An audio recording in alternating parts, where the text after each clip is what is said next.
Welcome to the Sambhashana's Newsroom series presented by the PR Hub. Every week, we invite journalists from the newsroom to give us deep insights on PR and journalism.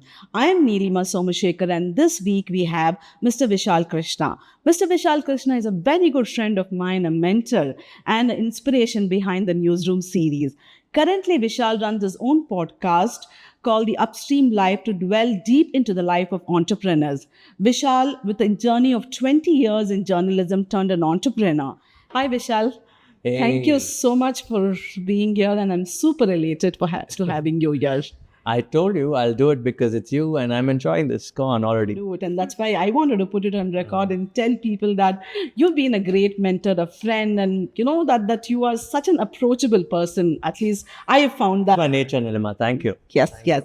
What we're going to do today is we're going to have this free-flowing conversation, but with your journey and your entrepreneurial journey, your podcast, and all of that we will be discussing today. And in the end, I have a surprise, another surprise element where we'll be playing a small game. Vishal, you've said that you've come from a family of entrepreneurs, and then you went into becoming a journalist, and now you're back.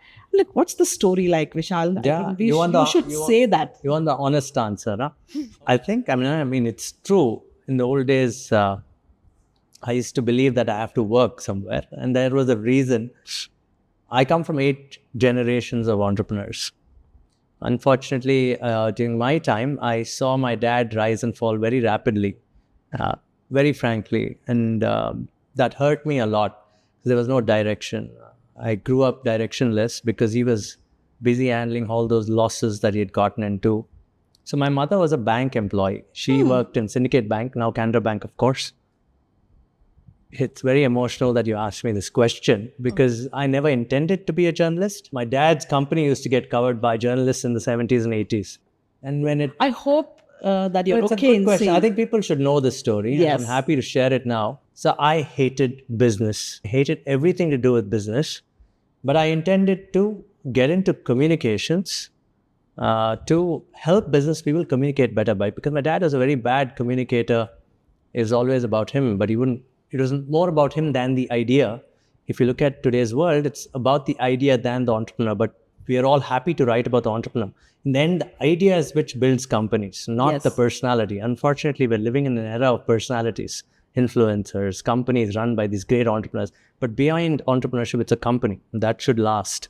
Otherwise, there's no value. So that's the reason I thought I'll get into communications. I also used to write very early on. Because of the money that my dad had in the early days, I had internet as early as 94, 95, early internet, very expensive. So I used to blog. I used to blog before blogging became the word. Okay.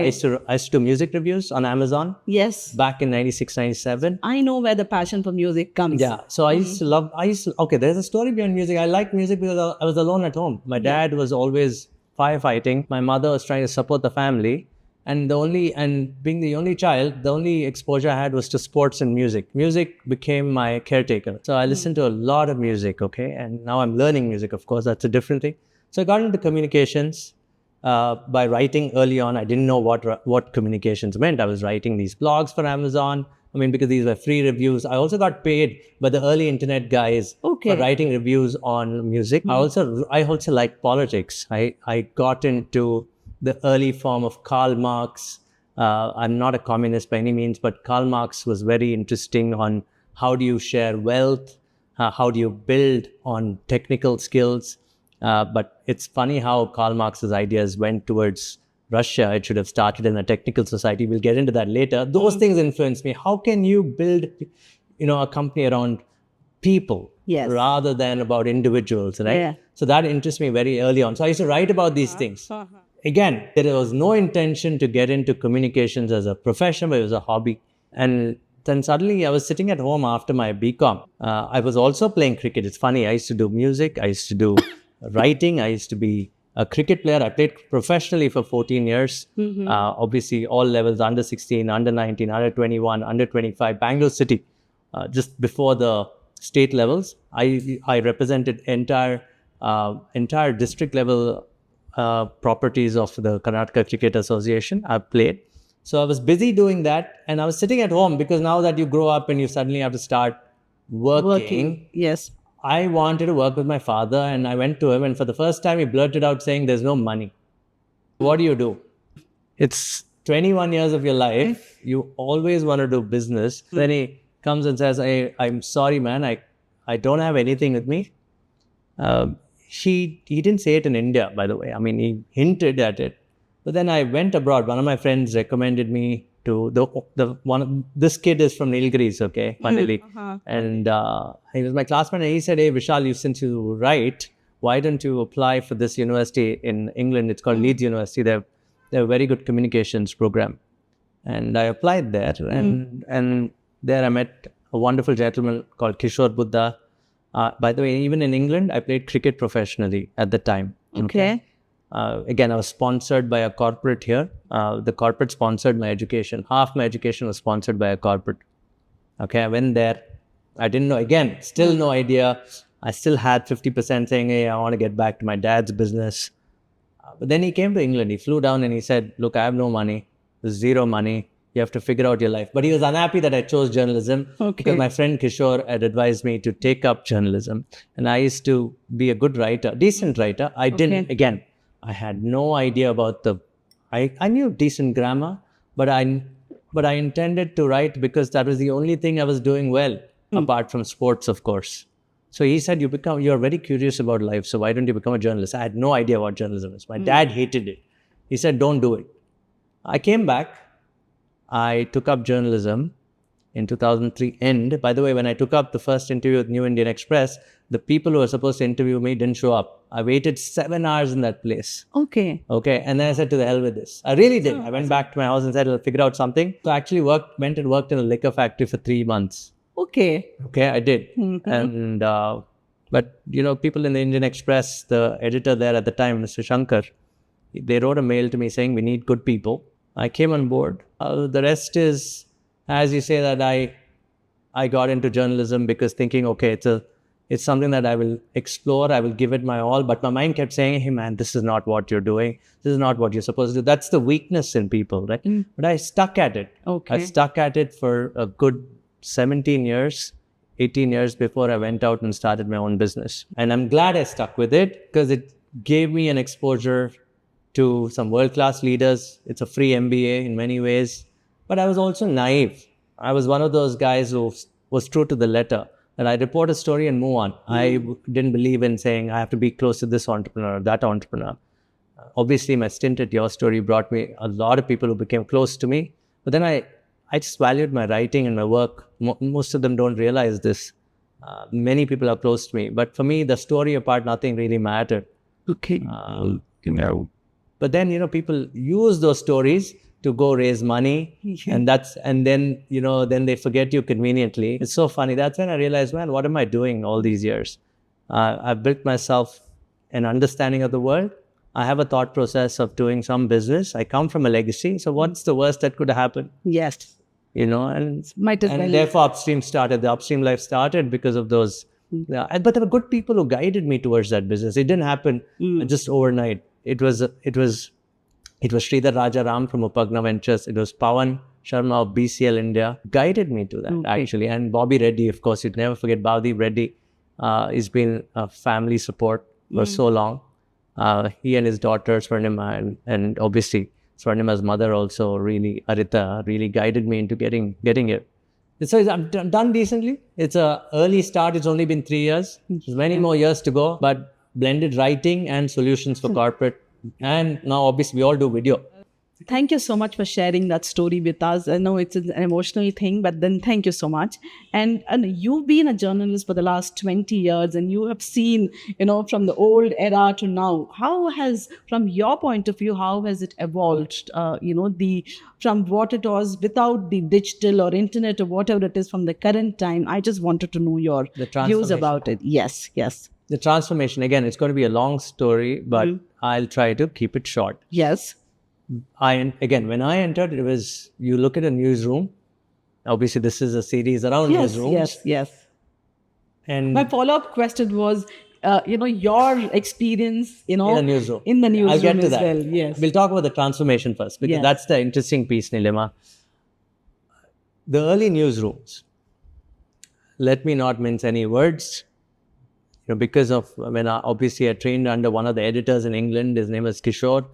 His expectation of a newsroom was, that it's a place of intellectuals. It's a place where stories get discovered.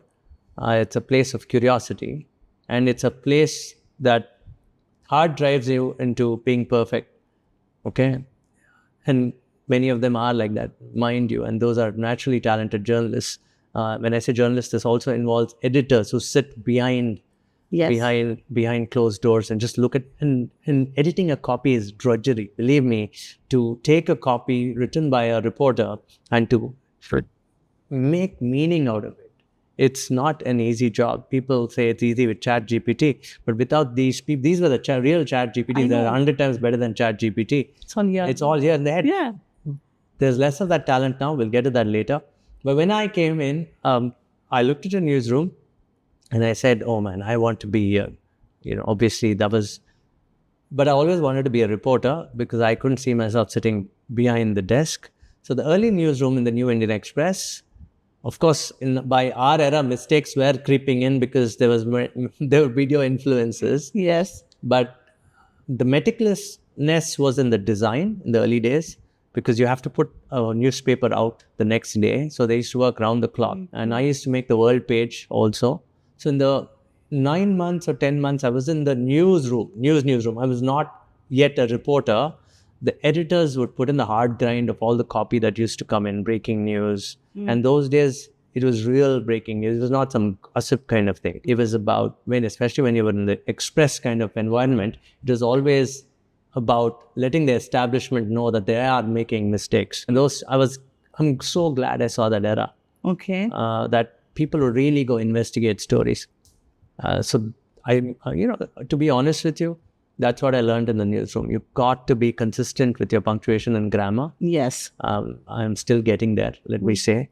But these people were meticulous in the copy that they put out. And obviously there would be reporters and editors fighting.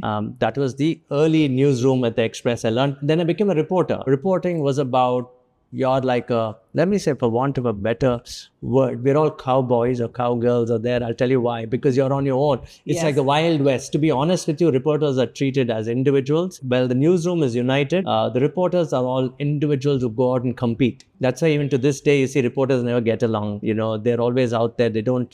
I think in a way it's bad, but it also serves the purpose because you bring in some of the best stories. So I got exposed to that as well. Okay. I used to cover water resources. I used to cover agriculture. I did a little bit about BBMP in the early days. Then I ran a column for about 1 year in the Bangalore City Express, which was, it was called Career Opportunities. You have to realize India at that point in time was all about jobs. India is changing. We had just come back from the old socialistic world. It has been 10 years. We were changing, we were aspiring, we started to have these brands coming into India. We had the first mall coming in. I mean, the Prestige Forum in Bangalore. Yeah, the mall story was just about starting in India. You have to realize. So they gave me that piece of career opportunities to say what's happening with all these companies. So, in hindsight, if you look at these changes that were happening in India, I didn't expect it to become like a your story kind of thing, which is also amazing. But I could see the writing was on the wall. India was about now, okay, we've been anti-establishment for so long. For the first time, we see the press becoming, okay, let's see, there's the corporate world, which they were never in good books with, especially the Express. So now opening up its wings to the corporate because the Times had taken over that business. So I ran that for 1 year. But the beauty of what your question is how newsrooms transformed, right? Yes. So till 2010 was the same. What had changed was the TV guys had come in and the TV guys had become popular. You started having these anchors who became popular. Yes. But the writing world had its own superstars. People would have never seen the person, but they'd know the signature on the written the style copy, of writing and the the way they reported, That was- right? Yeah. that That was started the beauty of our, I think, That changed, early Unfortunately, that changed. Yes. So I went to Business World. Anand Bazar Patrika owned Business World at the time. That newsroom was far more superior to anything I'd seen. You wouldn't believe it. Some of these guys are all, are still around. The newsroom in Business World at the time was filled with people from banks, from the corporate world. People headed banks in their departments who came and joined us. So they understood industry. And the copies that they wrote, my God, you were in awe of a newsroom and you were challenged. For example, we just sit in we both say, imagine think of it as King Arthur's table, where all of us girls and boys would be sitting and the editor would be on the TV in Delhi, Tony Joseph, and later on Prosenjit and Rajiv and all these guys. They would go, they would start asking us, what are your ideas for today or up for next week? Business World was a weekly magazine. So you better come up with not just something cooked up. There was no breaking news. You were given time to think about stories. The first agri-revolution, the second agri-revolution with the retail companies, think about it. They gave me 2 months to report on that story. Which publication would do that now? Yeah. I traveled across India, Chennai to Maharashtra, all the agri belts to figure out how retail was changing the country. It was a cover story in 2006. Then the SME world, how the SME world was changing. We had so many IPOs in 2006. Yeah. Right? That was a time when, there were many. Oh my God. You see India emerging. The newsroom was so strong. The reporters were so good. But you could see how things changed after the Apple iPhone came to the picture. It just killed everybody in India. It killed journalism. You always knew digital was going to be there, but these old newsrooms didn't, transform themselves towards digital very well at all. They did a very shoddy job of it. I can tell you today that only a few people, maybe because they didn't put their investments right. They still believe that print had the power, of course, with the politicians, because they would still pick it up. But you could see an entire young India they ignored. We are the bridge generation, I would say, Nilima. Yeah. I could see when the not iPhone here, was out. not there, in between. So we are in between, okay? So I could see people like Nitil was doing our shoot today, the camera person. You could see his generation move digital completely. Yes. And I could see smartphones. Did you know, I had a BlackBerry back then because my editor at the time, Jahangir Pocha in Business World, had a BlackBerry. So you buy it and you want to be, because I started typing on the phone. That was something. I never used a laptop. I wrote all my stories on the phone. Okay, even a 2,000 word copy. You could write that was the edge of technology. But here is what it changed. Then I went, poor Jahangir passed away. I feel really bad because he was an intellectual. I actually went to the newsroom one day and I said, look, these phones will die. These keypads will die. It's all going to be touch. People didn't believe me. And I was young. Who should believe me, man? So it changed. In 2 years, you see how smartphones changed the entire way people consume news. Then this whole social media thing just exploded. We'll even come to that as I'll tell you where it is today. Today, a lot of people ask me if news is dead. The gossip news has stayed. That will continue for life. That will, print will continue to go down. I think vernacular print, which is surviving today, will struggle 10 years down the line or even 5 years down the line. What is surviving in the transformation is there will be 1 or 2 companies that tell great stories, written copy, obviously, which is digital. They will survive. But again, they're all dependent on VC money.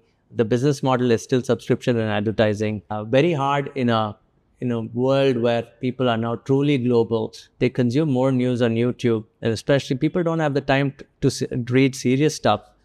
But if you focus on that niche, that kind of journalism will still survive. Otherwise, it's all gossipy news, entertainment type of values. Even businesses become entertainment. If you see the same guys keep going on and on and on, the same heroes. It's like India loves heroes. Amitabh Bachchan's lasted, 60 years now? Yes. My God, come on. And we're doing the same with our business leaders, right? Something has to change. And there are a couple of publications I respect. They're doing a good job. But the rest of the world is still living in that entertainment. We have an habit in India to continue that kind of way. It's Amazing sad. insights that you've shared, what happens, with the newsroom and the ideas. Now, you have, over the 20 years, worked with different publications, Are there any stories that you did which are very close to your heart, or which you felt that this gave me an edge or this gave me an exposure? I like to hear that from you. I'll tell you, my edge was, as a reporter, your edge is always with the newsroom. Your editor, if he buys into your idea, I mean, I would say that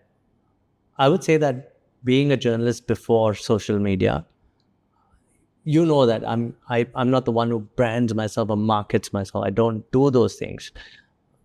But covering that confluence of technology in the consumer world in 2-3 aspects. I mean, a story that comes to my mind is the agri-revolution story, how retail is driving it. That specifically still stays in my heart because it is true. Today, you see farmers directly going to retailers. You see how laws have changed. They are going towards farmer first, but yes, corporations are also getting in. They have amended the laws, the APMC Act. All that's happened because of these changes. Those stories played a major role in my life. Second, automotive. Today, a car is a device. Yes. And we were the first ones to report it. Those were good times. It is like a second home for us. It is a second home, and you see that happening. Yeah. Then other stories that really inspired me was very early on. I mean, because I also like social values. I wrote a story called Educated But Not Employable. And that holds true to this day. We may have 2 million engineers or even 12 million graduates, but only 10% of them are employable. That's very dangerous for a country like India.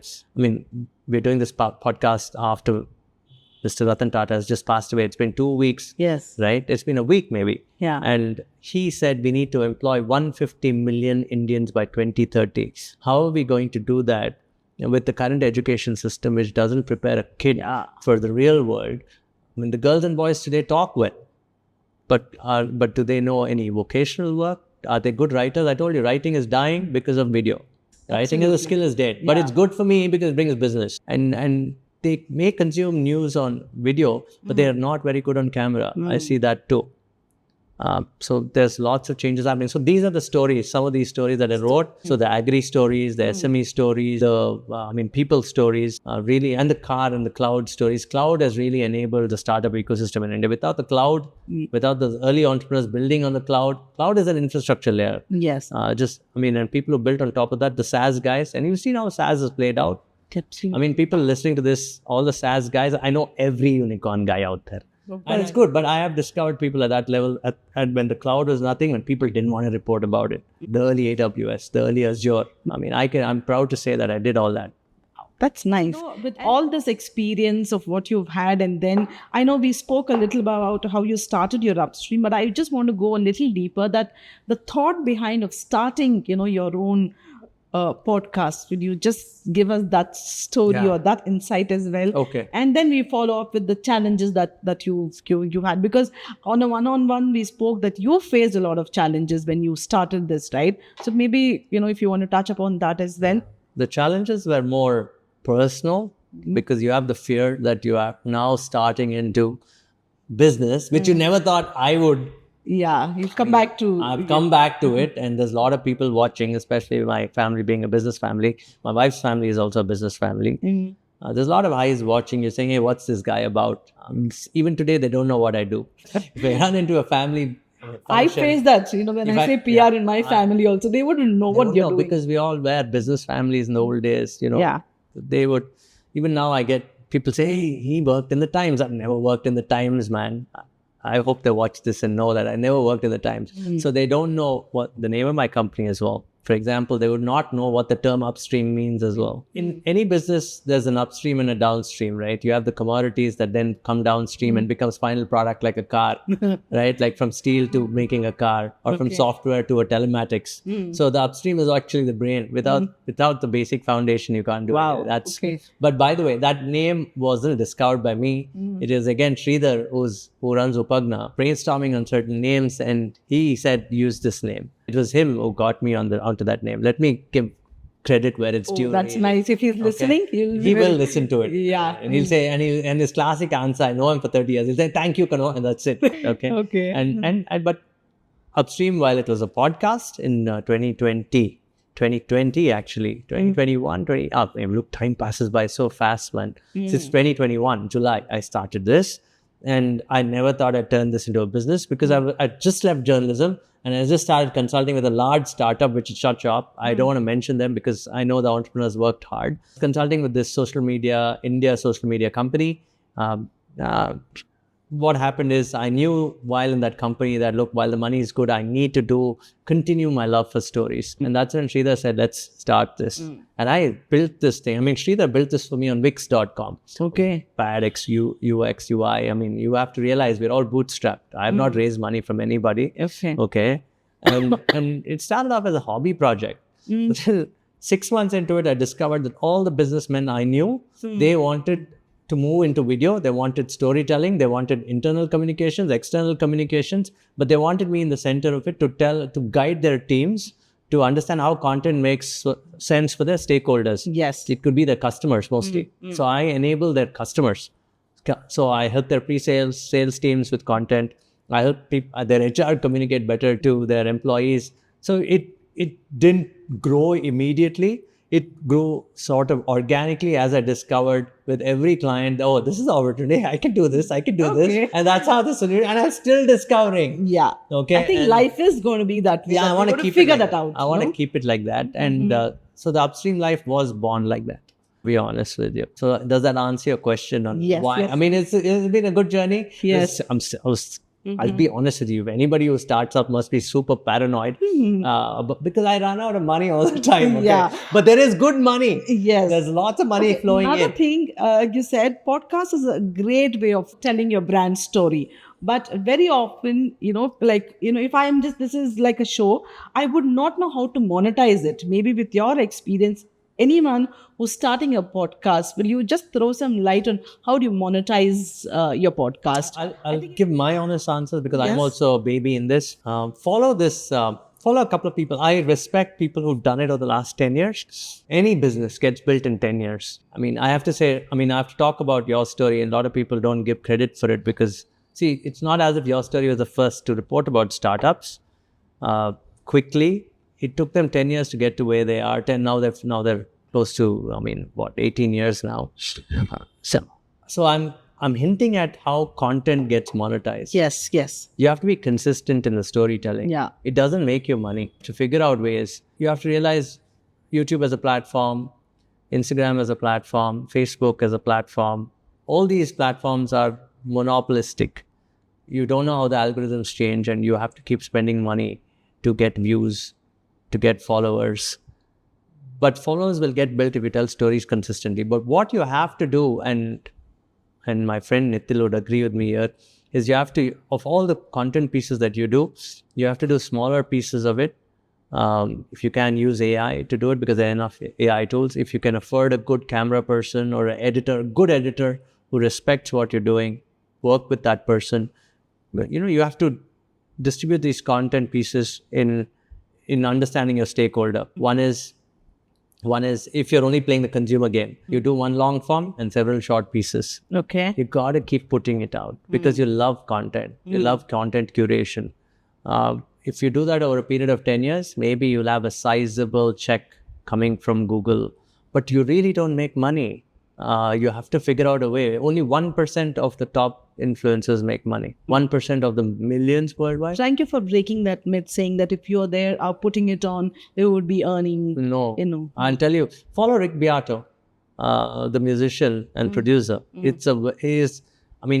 One has to follow him to realize he also gives tips on how does he monetize his podcast. He doesn't make money from the interviews. He makes money from the courses he sells and the concerts that he plays, or the patrons, or they call it Patreons now also. The patrons pay money also.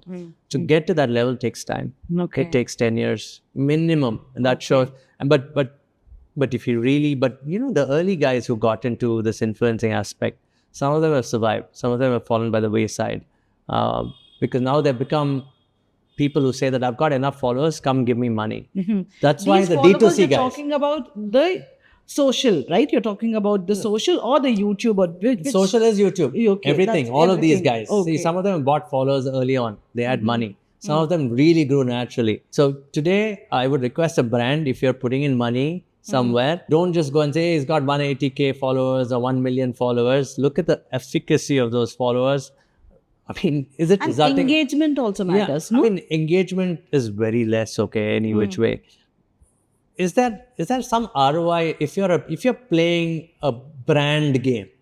A brand game, say you're let's say this mug wants to sell 100K pieces tomorrow, as the podcast or any piece of content with that influencer work. You have none of the guys will tie that to an ROI, man. I'll be very honest with you. That's why I never played that game. I rather sit and play to my strengths, which is understand the business and give them a solution. Yeah. That's my game. I don't want to play. But there's enough good influencers out there, but they have to track them. They have to get those good influencers. Right. If you look at, people are now doing millions on these influencers that they'll come for even 5,000 rupees, 3,000 rupees. It's the nature of the market. It's true, because if you look at the tulip mania, the Great Depression, everybody gets into something. I'm not doing this for followers. I'm doing this because I love this and I'm going to do this forever. To monetize it on YouTube is tough.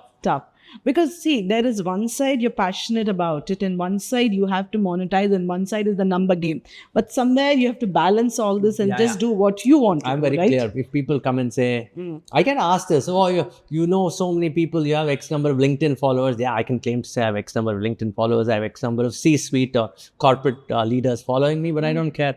Because that's not what I'm here for. I'm in a game. If you respect that I understand a business, I can give you solutions, come work with me. Yes. Otherwise, you want a follower, please. I recommend a few names myself. I'll say go to them and they'll do a better job. But is there an ROI for you? Or is it just a spend of marketing? Today, you have to realize every company if they're in India especially, not many people realize, although we are aspiring, we are still living on the dollars of America. So we are not doing the core work in content. Yeah. We are actually doing something. Okay, India is a consumption country. So these brands will come and spread money where it can increase their sales. Yes. Okay. So they are the ones playing that game. Therefore, real content. Can very typically say the outsourcing market kind of thing. Absolutely. On the B2B side. On the B2C side, it's all about India is the cheapest market, man. They will say, let's pump in money with this influencer. Let's see if that gives you money. On the B2B side, they say, can we make sure that India is paid the cheapest and get some work done? Okay. Whether you like it or not, guys, that's the world we're living in. So the only way you can probably grow is if you are a true influencer who basically, like I said, again, follow Rick Beato, because he's a musician and a producer who understands music. If a brand marketing guy knows that this person understands your brand, and not just for the face value of it, real face value, then work with them. Yes. On the B2B side, the Americans are really scared. Let me tell you this very honestly, because the marketing is coming to India now. Yes. And that's the game I'm playing. They want to come here, work with people who can crunch stories for them. That's a great market to be.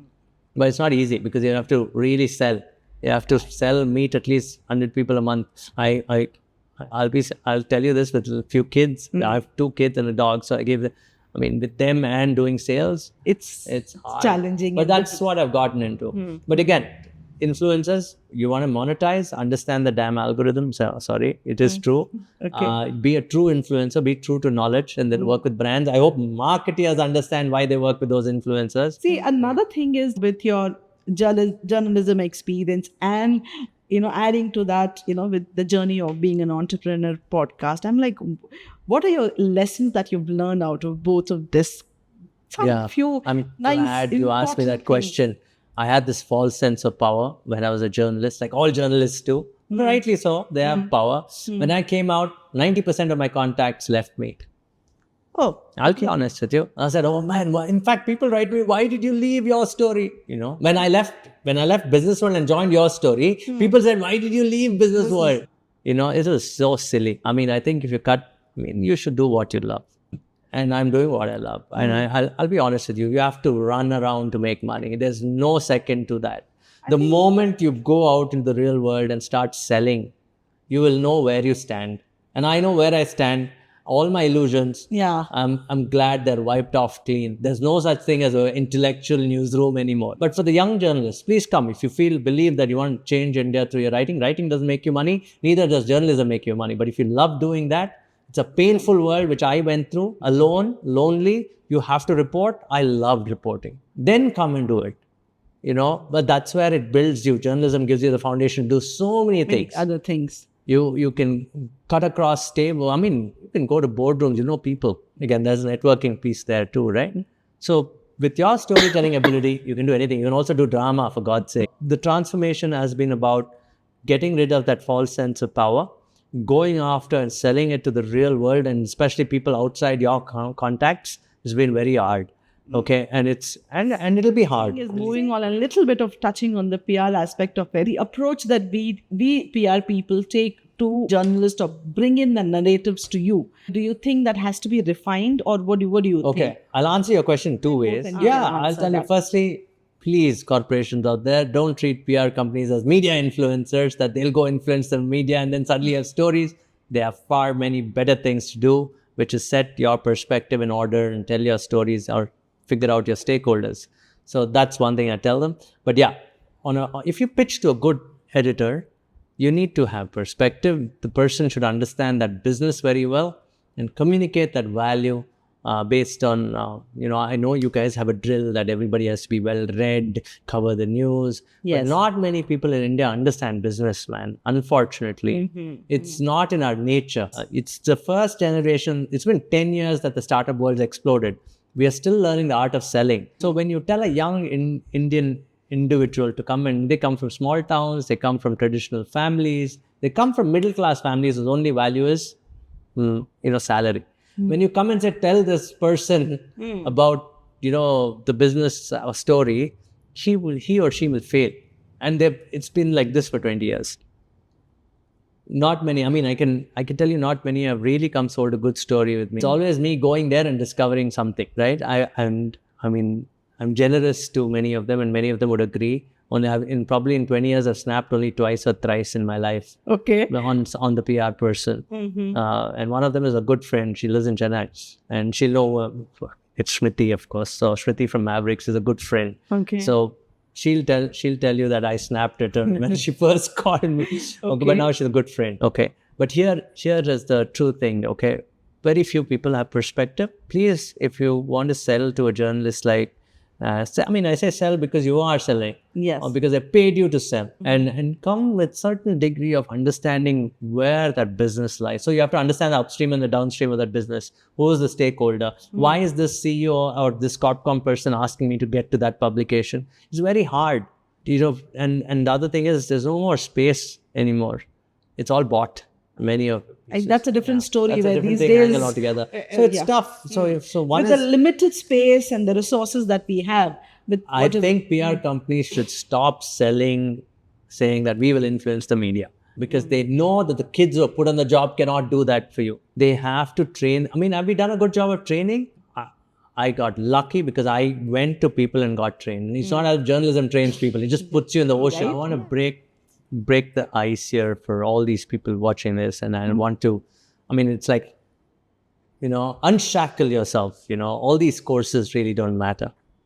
You go to college, get yourself a degree, get yourself a basic degree, but you got to learn yourself. Exactly. These AI courses, they don't mean anything anymore.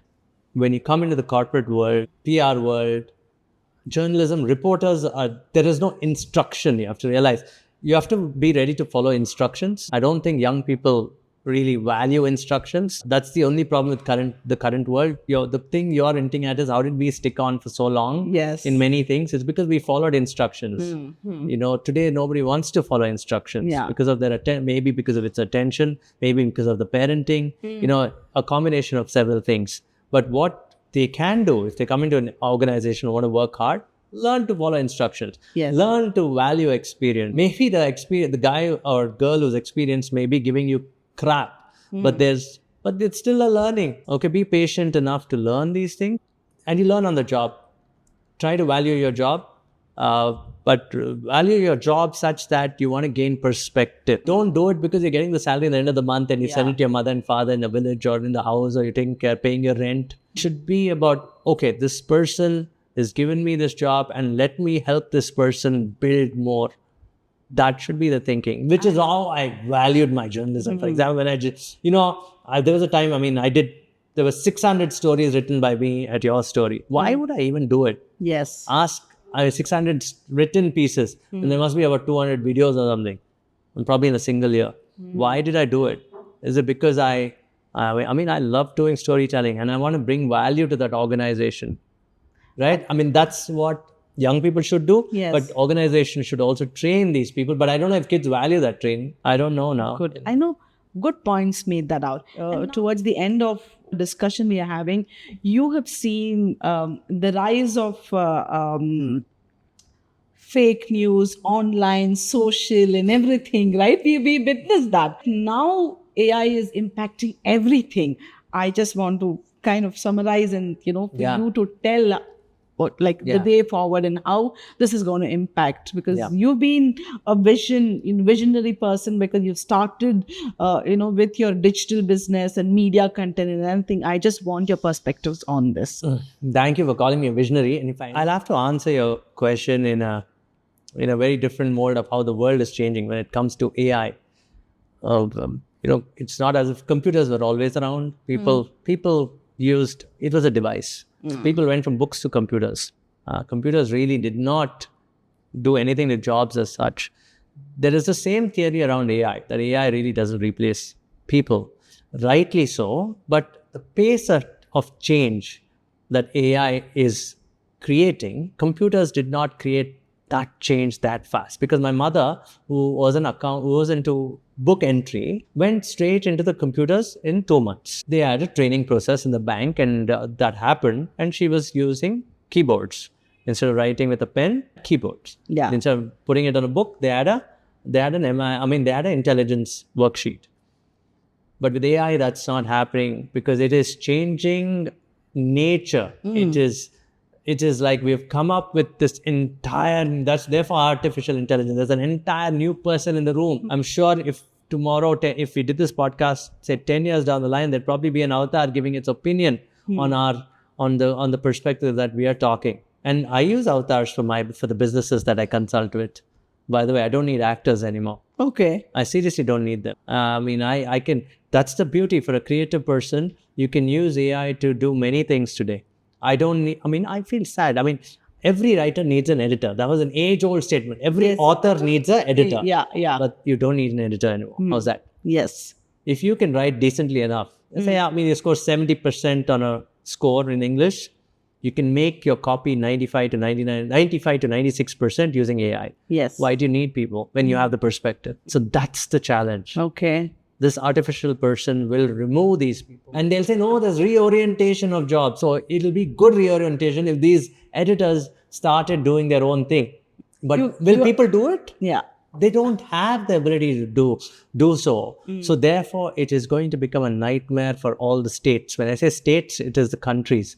The nations will have a very difficult time handling AI. No regulation can stop it. It is here to stay. You rather embrace it. It is going to change the nature of education for the better. When I talk about, say 90% of them not being employable, it's because now AI will train these people to be employable. But employable where? Where will we use them? Do we need so many engineers? Today, base code is written by AI. What will these engineers build on? That is what they have to think. They think creatively enough. But how many are really creative? It's like we have done it to ourselves. So there is going to be a crisis. We are living in a world of crisis. See, there's geopolitical tensions already happening. So we've already started creating wars to keep us busy. There's war in Russia and Ukraine. There's war in Israel now and between Hamas. There's so many things happening at the same time, geopolitically. And add AI into the mix, there is a realignment of the world order. There are a couple of influencers who I saw who were talking about how architects are being replaced. It is true. And I got a call from a founder last night who said, man, I don't need architects anymore to build my factory. So imagine that power. So what should architects do? What should accountants do? So it is going to rapidly change nature of what we are. So, there are good books out there, many good books out there, Nilima, which talk about this coming age. Whether it will eventually replace humans, that's Isaac Asimov's foundation story. That's a long way away. It's getting powerful, it's getting there. Yes. But then you got to have, unless we are saying that this entire realignment is also chaos, it's so. And that chaos can be painful. Yes. They have to prepare for that. But imagine what AI can do. It can help us grow, sustainability, climate.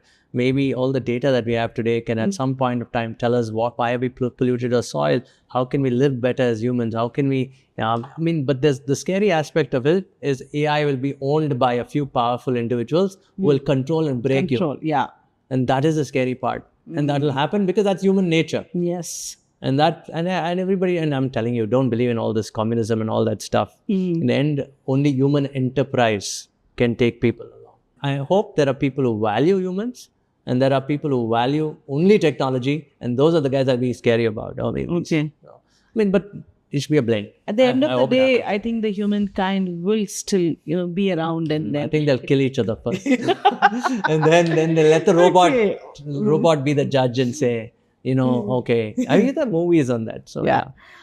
Tell me about your music interest. Where did that come from? And because if people follow you on, your but socials, I they don't- see you. yeah, But in sometimes- fact, I wanted to ask you, would it be a good idea if I asked Vishal to sing? But I was not very sure I about it. can definitely. If I had the guitar, I'd sing. Oh, okay. I definitely want to, but I'm Without- not without the guitar. I'm not a great singer. So you could say it's doing it for the prop. But yeah, you put me in a spot there. But I would definitely not sing now. I mean, if there was a guitar, I could probably sing because that will cover up my voice. Okay. Maybe we should have asked Okay. Nikhil to just bring, So, whatever it is. We can. If you have it, I can play it for you for sure. Okay, music started because again, my parents, my father was never musical, but he liked music. My mother liked music.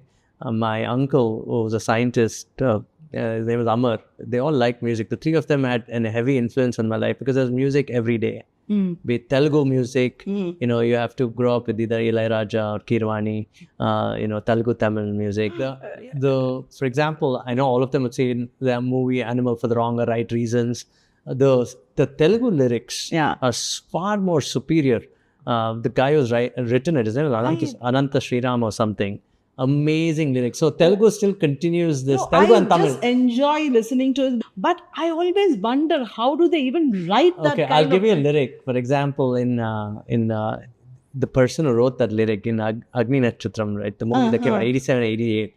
In that, there's a very good raga called Ninnu Kori Varanam. Ninnu In Kori that, there's a Varanam. lyric which says, think of me as, I'm translating. I'm not saying Yeah, that. yeah. Think of me as a veena and you're the only one who can play that veena. Exactly. It's interesting, but I am it's so the evoking of those emotions. Emotion. It's romance, it's love. Yes, It yes. it can also be love making at one level. At one point of time, where all these lyricists used to be common for Telugu, Kannada, and Tamil. That's the beauty, isn't it? It's just amazing. So that tells you a little about South India and how connected we are. Exactly, Especially exactly. today, you wake up and the Kannadiga guys say, I'm an Andhra guy. Boss, I've lived in Karnataka for 250 years. Dude. Yeah. But I speak Right. Telugu. Yeah. I go out and say, hey, you're Andhra though. That's wrong, dude. Like, I'm not an Andhra guy. I'm from Kolar, unfortunately. I'm from the borderland where everybody is a mix. Yeah. Right? I love Tamil as much as my Kannada. yeah. We are all, I think people who grew up in Bangalore, they're exposed to all the languages. Yeah, that's right? the beauty of Bangalore. Yes. In fact, Bangalore is that confluence. In fact, Nikhil and me didn't know we had the same. I mean, we had a family connect. And his father's a lovely writer, Srinivas Murthy. I wish they go check him out. He's a great script writer and he's also an actor. Imagine we lived in a world that had such exchange of ideas. So therefore, Bangalore, you ask me, where do my influence of music come from? Because my dad has influences from Tamil Nadu, my mother has influences from Karnataka, and obviously my uncle liked the global world and therefore English music. So that was a combination. And Hindi, of course, came from my other, obviously everybody loves Kishore. And, and the Hindi We music grew of up the listening 70s. to Kishore Das songs, right? Yeah, like with all that. I mean, R.D. Burman's music. Yeah, all and that, All yeah. the O.P. Nayars of the old days. Old one. I mean, And the beauty is we had that deck which we play the cassette and it just goes imagine, on. imagine the number of times you'd rip these things apart. We've literally. literally the The tapes. tapes. Yeah. I think true Bangalore is just that. Yeah, we used to go. There was because we're in the center of town, and there was a shop here called Rhythms. Okay, and there was one more here. Yes. This guy. I'm talking about the 80s where you just take these tapes for 30 rupees or 50 rupees, then do a selection of the songs. I did that. Yeah, oh man. Anything else that we haven't discussed today that you would want to add up here? I think family is very important. I think without the support of a family around you, an individual can easily be broken. A lot of things. I'll be very honest with you. I discovered. I'm not a religious guy, but I discovered Hindu philosophy in 2006. And I think I would recommend everybody to read that philosophy. There's several books. Don't treat it as a religion. Read it, and you would realize how I think Hinduism is more individual than anything else, man. It does have all these beautiful stories. People watch Avengers. If you're watching Avengers or, getting inspired, just discover Hindu philosophy. There's so many heroes. And women, look at Saraswati as a representation of a woman with a veena. I have a big picture of Saraswati in my room, okay? Mm-hmm. And she's got this veena and this white sari and, sitting, and how magnanimous that our culture has to give us a lady of knowledge and a warrior lady in the form of Durga and money in the form of Lakshmi. Which other civilization has it? Absolutely. And why are these people thinking that we are not inclusive of women? Right? I would say discover our philosophy in the true sense. Read the damn thing. Read from everything from the Puranas all the way to the Mahabharata. And they have several other books. I can put it on your description if you want. I've got there only 10 to 15%, and within that 10 to 15%, there's so much I've learned about my life. Amazing. And family is important, but obviously meritocracy is very important, because you have to at some point in time call out your family if they're not in the realm of meritocracy. You have to call it out. But then again, that's where politics comes in. Who do you side with? So that's very important. That's something that nobody knows that side of me. That's important to do. If you want to build things, you got to call out meritocracy, and you have to call out bullshit of people also. And I used to be a people pleaser, not anymore. I don't want to be a people pleaser. If you have to build a business, you have to call it out. And I'm learning. Yes. So that's all I can say. Thank you so much for this wonderful conversation. I hope you kind of enjoyed, because for me it was very, very insightful. Really having butterflies, but it's okay. It'll settle down. For me, it is fine. But then thank you so much. Welcome to this signature round. Welcome. It's a rapid fire round. And I have 5 questions with a twist. This is the dart board game. So for every hit when you do, if it goes a little beyond the bullseye, I'll have a tricky question for you. All right. Fine. Okay, and we begin? Yes, but I can't pass the questions. No, pass. You have to. But we'll see. I won't give you long-winded answers. I can take 5 seconds to think and then. Yes, but these are all very fun questions. Okay. So we'll start the first one. Okay, do I pick this dart up? Okay. Yeah, yes. Ready? Yes. I try to get to bullseye so that you don't ask me tricky questions. Yeah. Oh yeah, there you go. Okay, this is tricky. If you were a superhero, who would you want to be? If I was a superhero, who would I want to be? Yeah. 10 years ago, I'd have said Karna, but now I definitely say Krishna, man. I am Vishal Krishna after all. Awesome. This is a nice one. Okay, the next one. Okay, ready? 1, 2. Okay. The first thing you do when you wake up. I brew myself a coffee these days, and it's black, and it's 100% Arabica. Good. Next one. Okay. Yeah.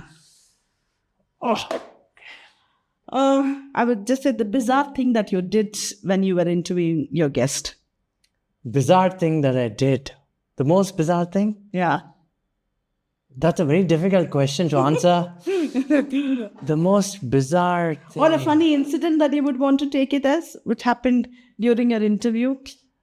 The bizarre thing would be throwing somebody off. I've never done that, actually. I've never done anything bizarre, in the sense stop and slap them, you mean? I feel like slapping them. No, I'm not. I wanted to do that, but I've never done it. To be honest with you, I'm very nice, so I haven't done anything bizarre. Okay, the next one. Okay, go on. Come on. If you would want to have a dinner date with any of the entrepreneurs, who would that be? Dinner date with entrepreneurs. I have to say Bhavdeep Reddy, who's part of the cap table of my company, and he's an extremely good entrepreneur. Okay. He's nice. He's an investor as well. So he's an amazing personality. Okay. The last one. All right. The last one. Okay. Your biggest fear? My biggest fear is of waking up the next morning and not having money to take care of my children. That is my biggest fear. That's it. Right. Yeah. Thank you for taking those 5 very gracefully. And it's, I would wanted to know how is it being the other end, because you always interview people. Now I've put you on the spot. How does it, or did I do justice? You did justice, and I think By keeping up, when I say I'm your, you're my mentor, did I live up to that? oh God, I'm nobody. But yeah, I'm glad I inspired you, Nilima. I think more journalists should come out and talk. Yes. I think providing that avenue from your podcast, Sambhashne, I think it's all about conversations. I think we should have more of this. Okay. And they should do more of this thing. So No, but you're... I enjoyed it, man. You're like putting you on the spot. Yeah, I like being put on a spot. So I have nothing to hide. I've not cheated anybody. I've obviously had tussles with people, but it's always been fair, and we've settled it fairly. All right. Thank you once again for, your time and just being here. Thank you, Vishal. No, thank you so much. Thank you, everybody.